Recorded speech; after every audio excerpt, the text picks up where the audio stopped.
الحمد لله نحمده ونستعينه ونستغفره ونعوذ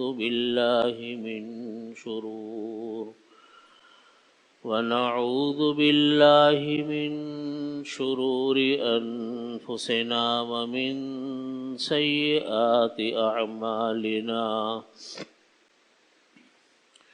من يهده الله فلا مضل له ومن يضلل فلا هادي له، وأشهد أن لا إله إلا الله وحده لا شريك له،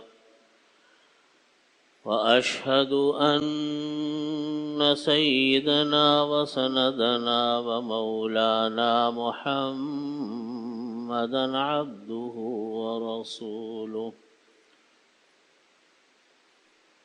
وقال الله تعالى في القرآن المجيد وفرقان الحميد: تتجافى جنوبهم عن المضاجع ويدعون ربهم خوفا وطمعا ومما رزقناهم ينفقون. صدق الله مولانا العظيم وصدق رسوله النبي الكريم، ونحن من ذلك شاهدين والشاكرين، والحمد لله رب العالمين. بزرگان محترم، برادران عزیز، قرآن پاک کی میں نے یہ آیت تلاوت کی جس میں اللہ رب العزت نے بیان فرمایا اہل ایمان کی حالت کو کہ تتجافا جنوبہم عن المضاجع، کہ رات کے وقت میں جب لوگ نیند کے مزے لے رہے ہوتے ہیں تو اللہ رب العزت کے نیک بندے اپنے پہلوؤں کو بستروں سے علیحدہ رکھتے ہیں، وَيَدْعُونَ رَبَّهُمْ خَوْفًا وَطَمَعًا، اور اپنے رب کو پکارتے ہیں امید کے ساتھ بھی اور خوف کے ساتھ بھی، خوف اور امید کے ساتھ اپنے رب کو پکارتے ہیں۔ وَمِمَّا رَزَقْنَاهُمْ يُنْفِقُونَ، اور جو ہم نے ان کو رزق عطا کیا ہے اس میں سے وہ خرچ کرتے ہیں۔ یہ جو صفت اللہ تعالیٰ نے بیان فرمائی تہجد گزاروں کی کہ وہ اللہ تعالیٰ کو امید کے ساتھ اور خوف کے ساتھ پکارتے ہیں۔ امید بھی ہوتی ہے اس بات کی کہ اللہ تعالیٰ ہمیں معاف فرمائیں گے، اور خوف بھی ہوتا ہے اس بات کا کہ کہیں ہماری پکڑ نہ ہو جائے اللہ کی بارگاہ میں۔ اور مومن کی یہی شان ہے کہ مومن ایمان اور مومن جو ہے وہ امید اور خوف کے درمیان چلتا ہے۔ الایمان بین الخوف والرجاء، ایمان جو ہے وہ امید اور خوف کے ساتھ ساتھ چلتا، امید اس بات کی کہ اللہ تعالیٰ مجھے معاف فرما دے، اور خوف اس بات کا کہ پتہ نہیں میری کہیں پکڑ نہ ہو جائے اللہ کی بارگاہ میں۔ حد سے زیادہ خوف ہو، امید نہ ہو تو بھی کام نہیں چلتا، یعنی اللہ تعالیٰ سے یہ امید نہیں ہے کہ مجھے اللہ تعالیٰ معاف فرما دے، صرف خوف ہی غالب ہے، تو اس سے کام نہیں ہوتا۔ ایک وقت آتا ہے انسان اس سے مایوس ہو جاتا،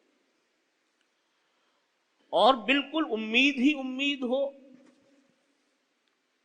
اور خوف نام کی کوئی چیز نہ ہو، اللہ سے خوف نہ ہو، بس امید ہو کہ اللہ تعالیٰ معاف فرما دے،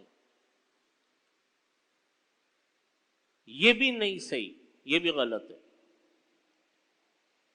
بلکہ انسان اور مومن کی شان یہ ہے کہ وہ ہر وقت اللہ سے ڈرتا بھی رہے کہ پتہ نہیں کس وقت میرے رب مجھے پکڑ لے گا، کس گناہ پر میری پکڑ ہو جائے گی، اور امید اس بات کی رہے کہ یا اللہ میں آپ کا بندہ ہوں، آپ کی طرف رجوع کرتا ہوں، آپ مجھ کو معاف فرما دیں گے۔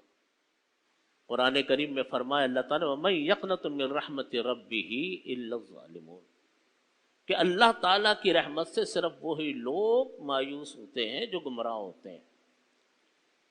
وَمَن يَقْنَطُ مِن رَحْمَةِ رَبِّهِ إِلَّا الظَّالُّونَ، اللہ کی رحمت سے وہی لوگ مایوس ہوتے ہیں جو کہ کون ہوتے ہیں؟ گمراہ ہوتے ہیں، مایوس ہیں اللہ کی رحمت سے۔ بس یہ بھی صحیح نہیں ہے انسان کہ ہر وقت بس اللہ کی رحمت سے مایوس رہے۔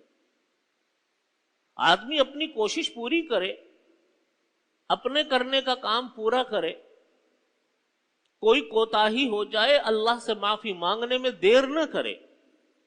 جس زمین پر معافی مانگی اسی زمین پر، جس زمین پر گناہ ہوا اسی زمین پر اللہ سے معافی مانگ لے۔ اور ایک انسان وہ ہے جو کہ ہر وقت بے خوف ہے، اس کو خوف کوئی نہیں ہے، بس کہتا ہے کہ مجھے اللہ تعالیٰ معاف فرما دیں گے، اللہ کا ڈر کوئی نہیں ہے۔ جس کو حدیث شریف میں فرمایا، حدیث شریف میں اس کو عاجز کہا ہے، یا عاجز۔ العاجز من اتبع نفسہ ہواها وتمنى علی اللہ، عاجز وہ انسان ہے جس نے اپنے آپ کو خواہشات کے پیچھے لگا رکھا ہے، جو کام اس کے دل میں آیا وہ کر گزرا، کوئی پرواہ نہیں کی اس نے۔ وتمنى علی اللہ، اور اللہ سے امید بھی لگا کر بیٹھ گیا، یہ عاجز ہے۔ یہ بھی طریقہ صحیح نہیں، بلکہ طریقہ یہ ہے کہ ڈرتا بھی رہے اللہ سے اور امید بھی رکھے اللہ سے۔ مطلب یہ ہے کہنے کا کہ اپنے بس میں جتنا کام ہے اللہ کو راضی کرنے کا، اللہ سے معافی مانگنے کا، وہ پورا کرتا رہے۔ یقیناً ہم میں سے کوئی معصوم تو نہیں ہے، انبیاء کرام علیہ الصلاۃ والسلام کی ذات معصوم ہے، ہم سے گناہ بھی ہوتے ہیں، کوتاہی بھی ہوتی ہے، سستی بھی ہوتی ہے، تو جو کر سکتے ہیں وہ کریں، اس میں کوتاہی نہ کریں، جو کمی رہ گئی اس میں اللہ سے امید لگائیں کہ یا اللہ میری اس کوتاہی کو آپ معاف فرمانے والے ہیں۔ حضرت عمر فاروق رضی اللہ عنہ کا فرمانا ہے کہ اگر اللہ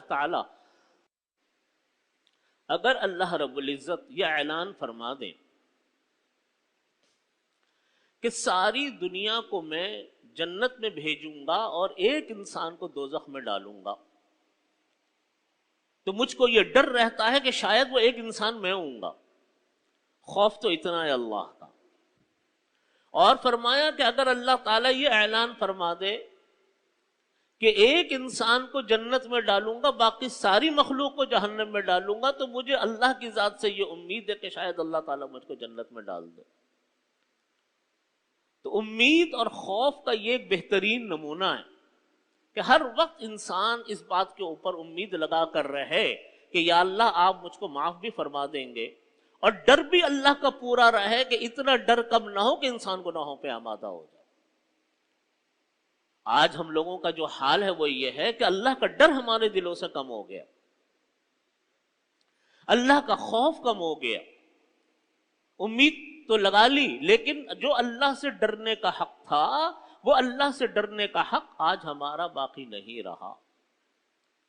نتیجہ یہ ہوا کہ گناہوں پر جری ہو گئے، گناہوں میں بے باک ہو گئے، گناہ بے پرواہ ہو کر گناہ کرنے لگ گئے۔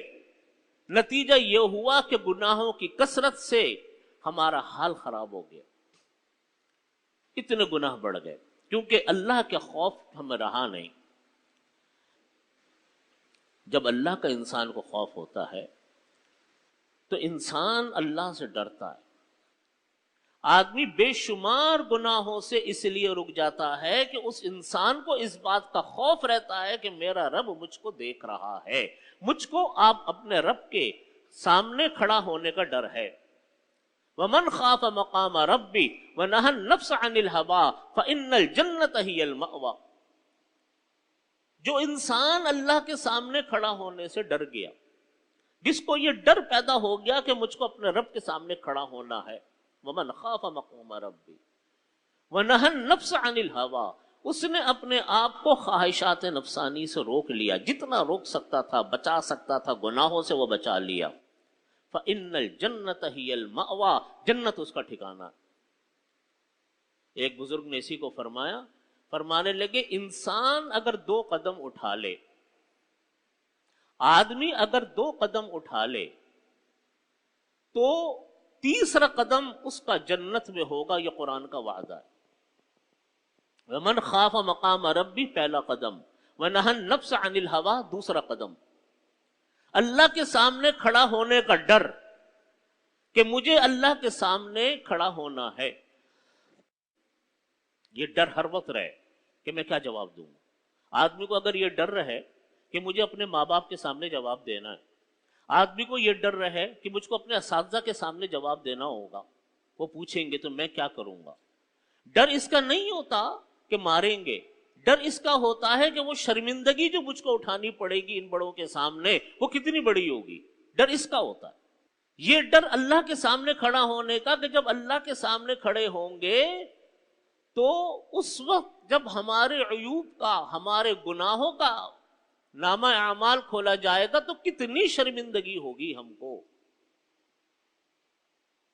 جب یہ خیال انسان کے دل میں رہے تو انسان بڑے بڑے گناہوں کو چھوڑ دیتا ہے اس ڈر سے کہ مجھ کو اللہ کے سامنے جواب دہ ہونا۔ یہ پہلا قدم ہے۔ دوسرا قدم ہے اپنے آپ کو خواہشات نفسانی، ایسی خواہشات نفسانی جو انسانوں کو معصیت کے اوپر آمادہ کرے، جو انسانوں کو گناہوں کی طرف لے جائے۔ یہ معصیتیں، یہ معصیت کا خیال، یہ معصیت کی سے رکنا انسان کا، یہ انسان کا دوسرا قدم ہے۔ اور یہ دونوں قدم انسان کے اس وقت حاصل ہوتے ہیں جب انسان اپنی طرف کوئی فکر کرتا ہے، اپنے آپ کو بالکل آزاد چھوڑ دیا، جو دل چاہا، جو دل میں آیا وہ کر گزرا، جس چیز کا دل چاہ رہا ہے وہ کرنا ہے، اب اس سے پیچھے نہیں ہٹنا، یہ دیکھے بغیر کہ وہ گناہ ہے، یہ دیکھے بغیر کہ وہ معصیت ہے، یہ دیکھے بغیر کہ وہ اللہ کی نافرمانی ہے، بس اس گناہ کو کر بیٹھا۔ تو یاد رکھیے اس طریقے سے تو انسان گناہوں کی دلدل میں گرتا ہی چلا جائے گا، کبھی گناہوں کی دلدل سے باہر نہیں آ سکتا۔ یہ کام حاصل ہوتا ہے فکر کے ساتھ۔ ہر وقت انسان کو اس بات کی فکر رہے کہ میں کوئی غلطی پہ تو نہیں ہوں، اور جب آدمی فکر کرتا ہے اپنے اعمال کی، اپنے کاموں کی، تو بے شمار خرابیاں ہمیں اور آپ کو اپنے کاموں میں نظر آنے لگتی ہیں کہ ہم سے یہ بھی غلطی ہوتی، یہ بھی غلطی ہوتی۔ ہر انسان کو پتا ہوتا ہے کہ میری غلطی کیا ہے، آدمی کو معلوم ہوتا ہے کہ میں گناہ کہاں کرتا ہوں، وہ اپنی بات کو، اپنے گناہ کو صرف نظر کر کے گزر جاتا ہے، پتا ہوتا ہے انسان کو کہ میں غلطی کیا کر رہا ہوں۔ لیکن بہت سارے گناہوں کا پتہ اس وقت بھی چلتا ہے جب انسان کسی بزرگ، کسی اللہ والا کی خدمت میں بیٹھتا ہے، تو بہت ساری باتوں کا پتہ وہاں سے چلتا ہے۔ لیکن جب انسان کو فکر ہوتی ہے کہ میں کسی طریقے سے صحیح ہو جاؤں، میرے گناہ نہ ہو، میری معصیتیں نہ ہو اور میرے کام صحیح ہو جائیں، تو آدمی اپنی اصلاح کی بھی فکر کرتا ہے اور کسی اللہ والا کے ساتھ بھی بیٹھتا ہے۔ تو میرے دادا حضرت مفتی صاحب رحمۃ اللہ علیہ بانی دارالعلوم کراچی کا ملفوظ میں نے سنا اپنے بزرگوں سے۔ حضرت مفتی صاحب رحمۃ اللہ علیہ فرماتے تھے کہ جب تک میرے بڑے موجود رہے ہندوستان میں تو میں اپنے کاموں میں ان سے مشورہ کرتا تھا، ان سے بات سنتا تھا، ان کے بیانات میں بیٹھنے کا موقع ملتا تھا۔ فرمانے لگے جب میں پاکستان آ گیا، بیماریاں بھی بڑھ گئیں، مصروفیتیں بہت بڑھ گئیں، تو میں حضرت کا یہ ملفوظ میں نے سنا۔ حضرت فرماتے تھے کہ میرا پھر کسی کے جانا کا، سننے کا، بیان سننے کا موقع تو نہیں ملتا تھا، لیکن جب کبھی کوئی بیان ہو رہا ہوتا تھا میرے چھوٹوں کا، میرے شاگردوں کا، میرے ساتھیوں کا، تو کچھ دیر رک کر میں ان کا بیان سنتا ضرور تھا، کچھ دیر رک کر ان کا بیان سنتا ضرور تھا۔ فرمانے لگے جو جملہ حضرت نے فرمایا، حضرت نے فرمایا کہ میں اس امید سے بیان سنتا تھا کہ شاید کوئی بات میرے کان میں ان کی ایسی پڑ جائے جس سے میری اصلاح ہو جائے۔ یہ بات کون فرما رہا ہے؟ جو اپنے وقت کا مفتی اعظم ہے، کہ شاید کوئی بات میرے کان میں ایسی پڑ جائے جس سے میری اصلاح ہو جائے۔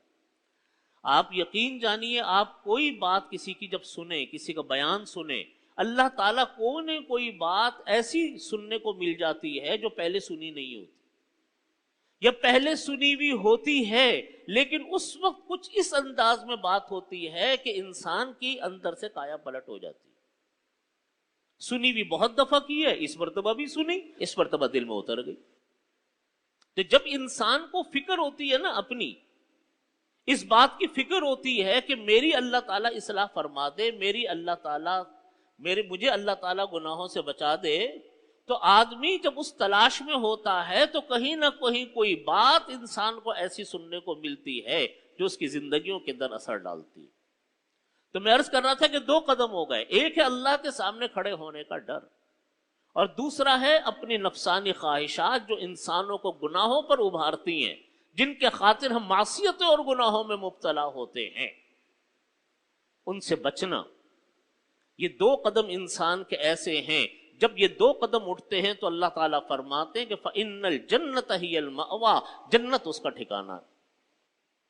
آج آپ دیکھیے، اگر ہم گرد و پیش میں نگاہ ڈالیں تو کوئی انسان اتنے خوف میں مبتلا ہو گیا کہ اس کو اللہ کی رحمت سے امید ہی نہیں رہی، جیسے میں نے آیت پڑھی آپ کے سامنے کہ وَمَن يَقْنَطُ مِن رَحْمَتِ رَبِّهِ إِلَّا الضَّالُّونَ، اللہ کی رحمت سے صرف گمراہ لوگ ہی مایوس ہوتے ہیں۔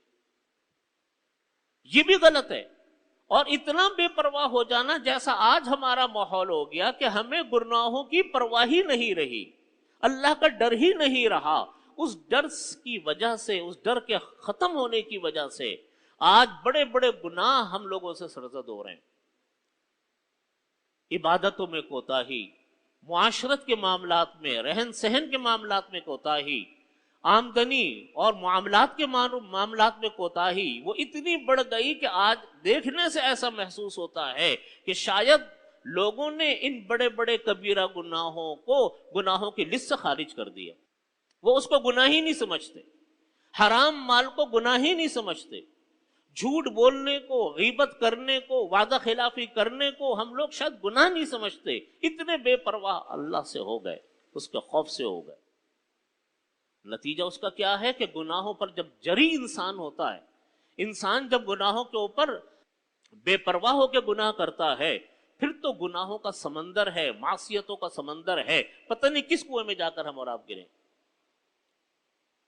اس لیے ایک مومن کی شان یہ ہے کہ ہر وقت اس امید پر رہے کہ اللہ مجھ کو معاف فرمائیں گے، لیکن اس معافی کی اپنی طرف سے کوشش بھی تو کرے، اللہ کا ڈر دل میں پیدا کرے، اس ڈر کے ساتھ ساتھ، اس امید کے ساتھ ساتھ چلتا رہے اور کوششوں میں لگا رہے، پوری کوششوں میں لگا رہے۔ تو اللہ تعالیٰ کی ذات سے امید ہوتی ہے کہ اللہ تعالیٰ اس انسان کو معاف فرما دیں گے، کیونکہ اس کے دل میں اللہ کا ڈر ہے، اس کے دل میں اللہ کا خوف ہے، اس کے دل میں اللہ کی بڑائی ہے۔ اللہ کی عادت بھی یہی ہے کہ جب کوئی انسان گناہ بھی رکھتا ہو، گناہ بھی کرتا ہو، معافیاں بھی مانگتا ہو، اللہ سے امید بھی ہو، اللہ کا اس کے دل میں ڈر بھی ہو، تو عادت اللہ یہ ہے کہ موت کے وقت میں اللہ تعالیٰ اس انسان کو اس خوف سے بے خوف کر دیتے ہیں جو خوف اس کے دل میں ہوتا۔ خوف اس بات کا تھا کہ پتہ نہیں میرے ساتھ کیا ہوگا، اس خوف کے ساتھ اس کا انتقال ہو رہا ہے، اللہ تعالیٰ اس کو بے فکر فرماتے ہیں، اس کے لیے کہ اس کے دل میں اللہ کا خوف ہے، ہر وقت اللہ کا ڈر ہے، ہر وقت اس بات کی فکر ہے کہ میرے سے کوئی غلط کام نہ ہو جائے، غلطی ہو گئی، اس غلطی کی تلافی کریں گے کیسے، اس غلطی کو کس طریقے سے ہم چھوڑیں گے۔ جب یہ فکر ہمارے دل میں ہوتی ہے، انسان بڑے بڑے گناہوں سے روکے۔ اور حقیقت بھی یہ ہے کہ جب کوئی غلطی ہو، یہی تو خوف کی علامت ہے کہ جب غلطی ہو اس فکر میں لگ جائے کہ کسی طرح اللہ تعالیٰ میرے اس گناہ کو معاف فرما دے، استغفر اللہ کی کثرت کرے، اللہ سے معافی مانگنے کی کثرت کریں۔ اگر اس گناہ کی کوئی قضا ہے اور معافی ہے، جیسے نماز ہے، اس کی قضا ہے اور معافی ہے، اگر نماز قضا ہو گئی تو وہ کرے۔ بعض گناہ وہ ہوتے ہیں کہ ان گناہوں کی قضا بھی ہے، ان گناہوں کا کفارہ بھی ہے اور ان گناہوں کی معافی بھی ہے۔ تو اگر قضا ہے، جیسے روزہ جان بوجھ کر توڑ دیا تو قضا بھی ہے، کفارہ بھی ہے، اللہ سے اس گناہ کی معافی بھی ہے۔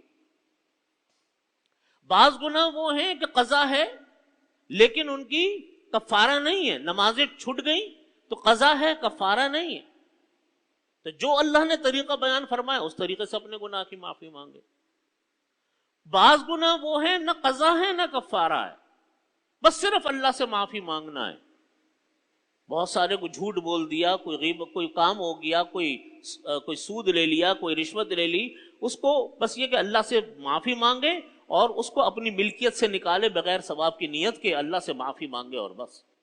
تو جو طریقے اللہ نے معافی کے رکھے ان معافی کرنے کے طریقوں سے اللہ سے وہ معافی مانگے، اس امید پر کہ اللہ تعالیٰ مجھ کو معاف فرما دیں گے۔ یہی خوف ہے کہ اس نے معافی مانگی، اللہ کے ڈر سے معافی مانگی، امید اس بات کی ہے کہ اب معافی مانگ رہا ہے کہ یا اللہ آپ مجھ کو معاف فرما دیں۔ اسی لیے اپنی گناہوں سے کبھی بے پرواہ نہیں ہونا چاہیے، اس امید پر کبھی کوئی نہ کرے کہ جی میں اطمینان سے بعد میں کبھی انشاءاللہ موت سے پہلے معافی کی توفیق ہو جائے گی۔ موت کبھی بعض اوقات کسی انسان کو سنبھلنے کا موقع نہیں دیتی، آنن فانن آتی ہے، پتہ نہیں کس مرحلے پر موت آئے گی۔ کبھی اس وقت معافی مانگنا یاد بھی آئے گا کہ نہیں آئے گا، یہ گناہ بھی یاد آئے گا کہ نہیں آئے گا۔ اس لیے انسان اللہ کے خوف کا معاملہ بھی یہی ہے کہ انسان اس بات کی ہمیشہ فکر رکھے کہ میرے سے جب کوئی گناہ ہو جائے، جب کوئی معصیت ہو جائے، فوراً اللہ کے حضور سر بسجود ہو کے اللہ کے سامنے ہاتھ پھیلا کر وہ اللہ تعالیٰ سے معافی مانگے۔ وَيَدْعُونَ رَبَّهُمْ خَوْفًا وَطَمَعًا، اور وہ اللہ کو پکارتا رہے ڈر کے ساتھ بھی اور امید کے ساتھ بھی۔ جب یہ کام کوئی انسان کرتا ہے اللہ تعالیٰ سے امید ہوتی ہے کہ اللہ تعالیٰ اس انسان کی مغفرت بھی فرمائیں گے اور اس کو اللہ تعالیٰ معاف بھی فرمائیں گے۔ اللہ تعالیٰ ہمیں عمل کی توفیق عطا فرمائے۔ وآخر دعوانا الحمدللہ رب العالمین۔